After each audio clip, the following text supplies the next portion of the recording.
estamos em Mateus 16, capítulo 19.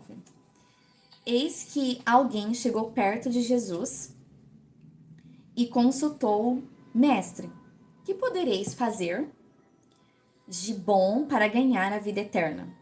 Questionou Jesus: Por que me perguntas a respeito do que é bom? Há somente um que é bom. Por que Jesus estava falando há somente um que é bom? Deus é bom, porque ele enviou o seu único filho para morrer na cruz por nós. Então, somente o Pai é bom.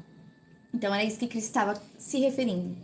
Se queres entrar na vida eterna, obedeça aos mandamentos. E por que Cristo falou dessa forma com aquele jovem? Porque nenhum ser humano foi e é capaz de cumprir o mandamento. Somente um foi: Jesus, o sacrifício perfeito. Porque o Pai nos amou tanto que mandou o Filho dele para morrer na cruz. E ele foi o sacrifício perfeito. Porque Jesus, ele não veio do pecado. Jesus, ele foi concebido pelo Espírito Santo. E o nome já diz, né? Espírito Santo, santidade. Então, Cristo, ele era puro. Ele foi o Cordeiro perfeito, sem mancha, imaculado. Então, ele cumpriu toda a lei, ele cumpriu toda a profecia. Então, por isso que Jesus estava falando dessa forma: se queres entrar na vida eterna, obedeça aos mandamentos. Porque, na verdade, ninguém conseguiu obedecer aos mandamentos. Então, por isso que o Pai teve que mandar o Filho dele, o sacrifício perfeito. Porque o Pai nos amou primeiro. E hoje nós acessamos a salvação pela graça, pelo favor imerecido. Não porque a gente merece, mas é pela graça.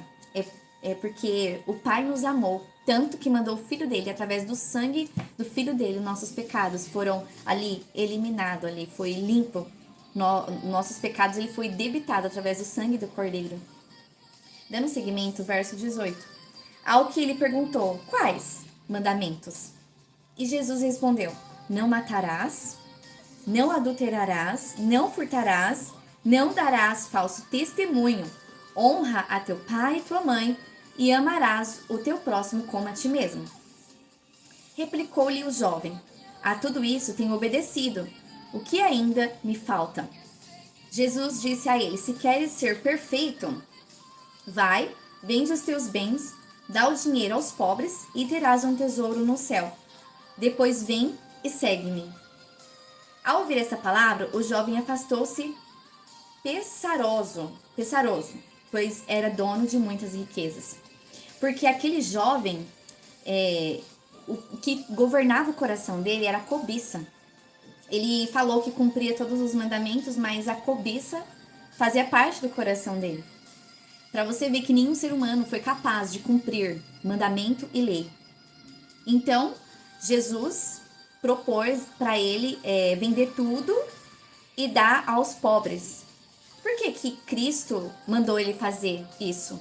Para testá-lo, para colocar ele à prova, para saber o que governava o coração daquele jovem.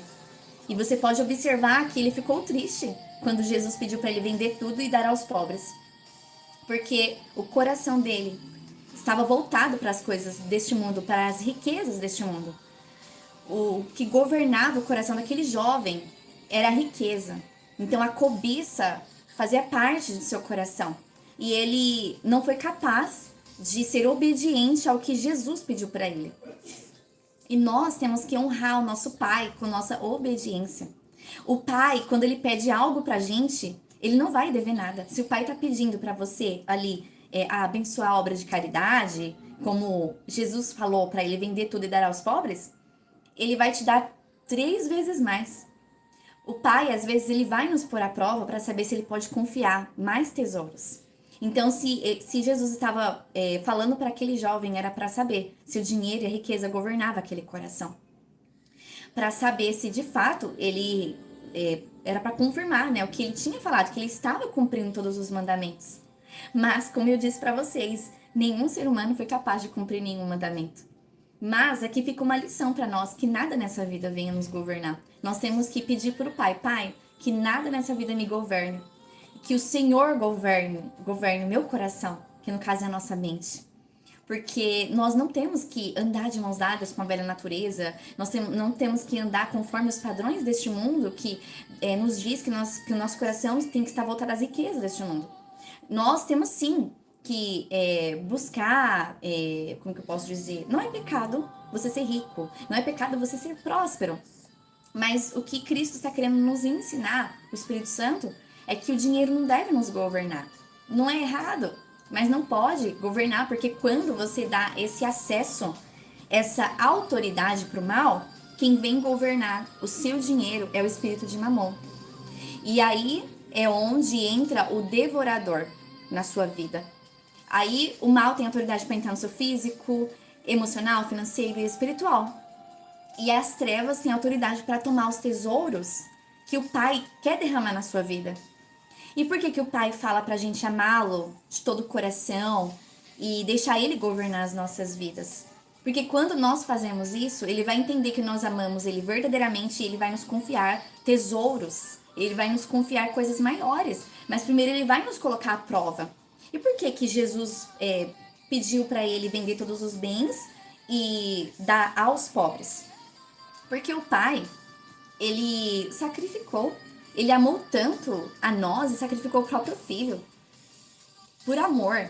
Então, o Pai também quer que nós nos sacrifiquemos, que nós honramos ele com nossa obediência. E se aquele jovem tivesse honrado com a obediência, vendendo todo o bem e entregado aos pobres, ele receberia 3 vezes mais. Eu já vi muitos testemunhos de pessoas, quando Deus pede para elas ofertar na vida ali dos pobres, na obra da caridade, Deus dá 3 vezes mais. Porque, na verdade, o Pai quer saber onde está o nosso coração. E se você for obediente ao que Ele está te pedindo, Ele vai te confiar tesouros. E o mal não vai ter acesso sobre a sua vida, sobre as suas finanças, sobre o seu emocional, sobre o seu financeiro. Porque o mal, ele quer que no nosso coração tenha cobiça. E o maior cobiçador, a gente sabe quem foi. Lúcifer, ele foi cobiçador. Essa é uma característica dele. Ele quis cobiçar o trono do Pai. E levantou ali os anjos para tomar o trono do Pai. Mas o Pai só ficou observando e agiu na hora certa. E não é diferente conosco. O Pai, ele está o tempo todo nos observando para saber aonde está o nosso coração. E que a nossa oração hoje seja essa. Pai, que o meu coração seja somente teu, voltado para ti.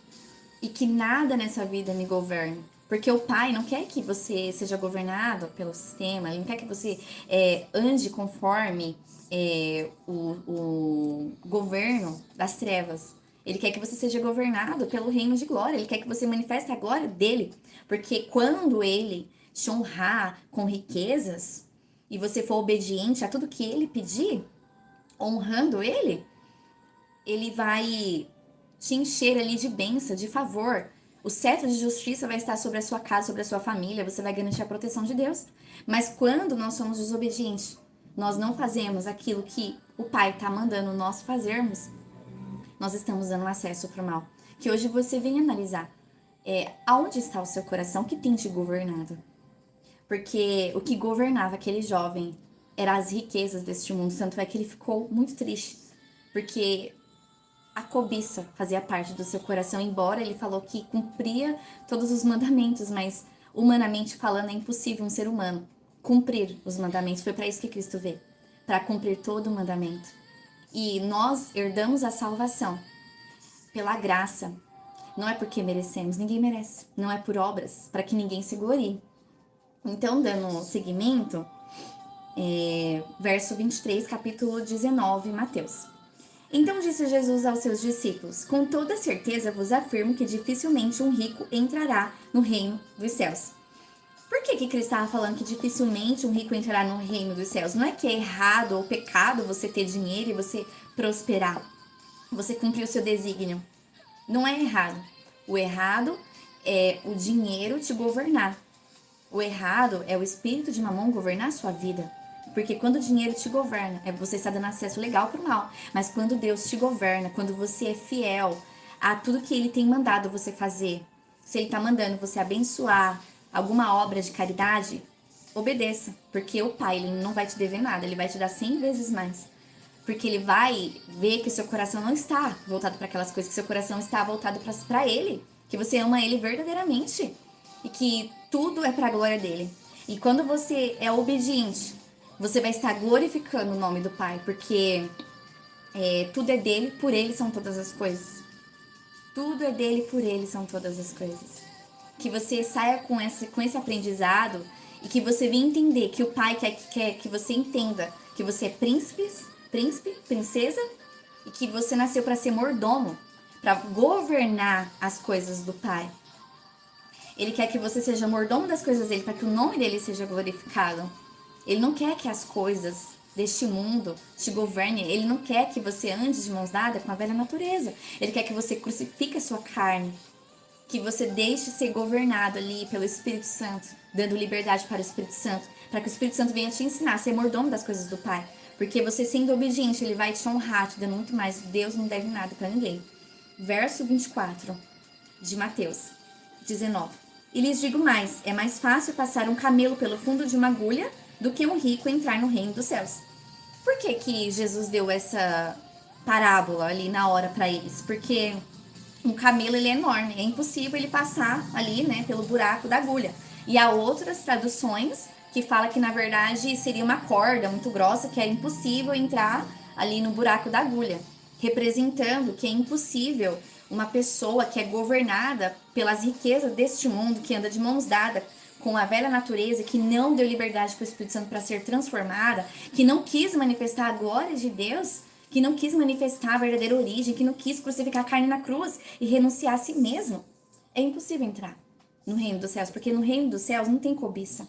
No reino dos céus não tem amor ao dinheiro, não tem essas características e virtudes. No reino do céu só tem amor, alegria, unidade, tem outros tipos de riqueza, tem domínio próprio, temperança. Ou seja, o dinheiro não nos domina, como José. Por que José foi escolhido? José ele passou por todo aquele processo lá no Egito. Todo, porque Deus estava testando ele. José estava sendo curado nas emoções, ele estava sendo curado da orfandade. José ele deu liberdade. José ele teve acesso a muitas riquezas quando ele estava cuidando ali, mas nada o governou. José foi testado, inclusive, na carne, e a carne não o governou. Então o pai ele quer nos ensinar sobre o governo. Governe as suas emoções, os seus ímpetos, as suas reações. Não deixe ser governado por este mundo que diz que você tem que ter amor ao dinheiro, que você tem que se apegar às coisas. Não, você não tem que se apegar às coisas, você tem que se apegar a Deus. José, ele aprendeu essa lição, por isso que foi anos até ele ser levantado como governador do Egito. Porque ele estava passando pelo processo. Por isso que o pai vai permitir muitas das vezes a gente ser provado para saber onde está o nosso coração. Ele quer te provar para você ser aprovado, como José, ele foi aprovado. Depois de 2 anos lá que ele revelou sonhos lá para os padeiros, copeiro, Deus permitiu lá, o copeiro é o padeiro, não me recordo agora, lembrar dele. Lembrou na hora certa, porque se tivesse lembrado antes, José não estaria preparado e também ele não seria governador. Então, o pai, ele age na hora certa. Se você permitir, dar liberdade para o Espírito Santo, o que eu tenho falado muito para vocês é dê liberdade para o Espírito Santo. Honre o Espírito Santo e você vai viver a partir do reino dos céus. Você vai manifestar o reino dos céus aqui na terra. Você vai manifestar o amor, a glória de Deus, o poder de Deus, a sua origem, porque você não é deste mundo. E aí Deus honrou José, porque o dinheiro não o governava. Porque Deus sabia que se ele pedisse para José fazer algo, ajudar ali os familiares dele, ele iria ajudar. Inclusive, ele ajudou. Quando os irmãos se ajoelhou para pedir perdão para José, o que José falou? Fiquem tranquilos. Deus me levantou para um tempo como este. Então, o que está querendo dizer? O que José quis dizer? Que tudo coopera para o bem dos que amam a Deus. Deus ele permite determinadas situações para nos provar e para ver aonde está o nosso coração, aonde está a sua mentalidade, o que tem te governado, o reino das trevas ou o reino dos céus? Porque aqui está falando que é impossível, né, um rico entrar no reino dos céus, que é o quê? Não é que é errado a gente ter prosperidade, ter riquezas, mas significa que quem tem que governar é o nosso Pai Celestial. E aí as demais coisas ele vai acrescentar, ele vai nos honrar, porque nós estamos sendo obedientes e obedecendo os mandamentos dele. Dando seguimento, verso 25. Ouvindo isso, os discípulos ficaram atônitos e exclamaram: sendo assim, quem pode ser salvo? Mas Jesus, fixando o olhar neles, revelou-lhes: isto é impossível aos seres humanos, mas para Deus todas as coisas são possíveis. Porque, por exemplo, os discípulos estavam olhando numa perspectiva natural, eles não estavam olhando a partir da visão espiritual. Ao que Cristo replicou que é impossível para nós, né, herdarmos a salvação. Mas para Deus todas as coisas é possível, porque o Pai mandou o Filho dele para morrer na cruz por nós. Então nós não somos salvos por merecimento, é por graça, favor imerecido, quando a gente se arrepende, quando a gente deseja amar o Pai verdadeiramente e quando nós não deixamos ser governado pelo mundo, quando nós deixamos ser governado pelo Pai, Filho e Espírito Santo. E dando seguimento, a partir do verso 27 agora, Mateus 19. Então Pedro manifestou-se dizendo: veja, nós deixamos tudo e te seguimos. O que será, pois, de nós? Por que que Pedro falou dessa forma? Porque ele viu o exemplo ali daquele jovem rico que não quis, né, abandonar a riqueza para seguir Jesus e eles seguiram Jesus. O que seria deles? Era isso que Pedro estava querendo dizer. Porque eles abandonou tudo em prol do reino de Deus, para fazer a obra de Deus. Aí Jesus respondeu, verso 28. Com toda certeza vos afirmo que vós, os que me seguiste, quando ocorrer a regeneração de todas as coisas, regeneração está querendo dizer se vestir do corpo glorificado. Quando eles forem e quando nós formos receber, né, o corpo glorificado, quando nós formos arrebatados, aí ele vai falar o seguinte: e o Filho do Homem se assentar no trono de sua glória, também vos assentareis em 12 tronos. Ou seja, os discípulos vai se assentar ali nos 12 tronos para julgar as 12 tribos de Israel.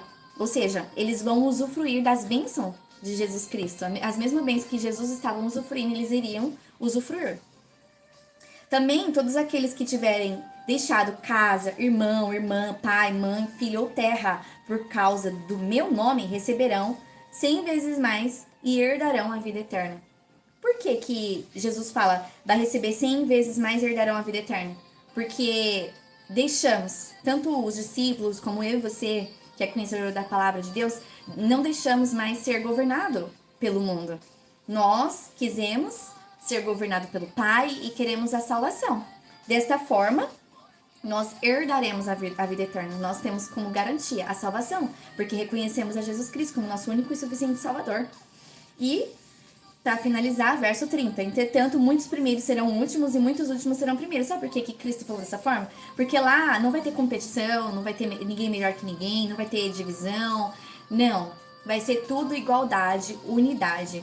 Todos vão receber o galardão de acordo com o desígnio que Deus estabeleceu. Mas não vai ter competição, não vai ter ninguém maior e nem melhor que ninguém. Então, que o Espírito Santo de Deus continue falando ao coração de vocês. Glória a Deus por cada vida que se fez presente